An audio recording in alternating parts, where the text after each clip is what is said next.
How many people are there in your family? There are 5 people in my family. My father, mother, brother, sister, and me. Does your family live in a house or an apartment? We live in a house in the countryside.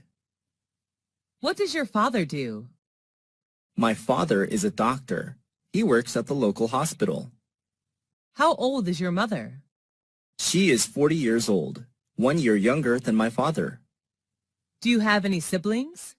What's his or her name? Yes, I do. I have 1 elder brother, David, and 1 younger sister, Mary. Are you the oldest among your brothers and sisters? No, I'm not. I'm the 2nd child in my family. What is your mother-father like? My father likes playing football, and my mother likes cooking. Do your parents let you stay out late? Of course not. They always ask me to get home before 10 p.m. each night. Do you stay with your parents?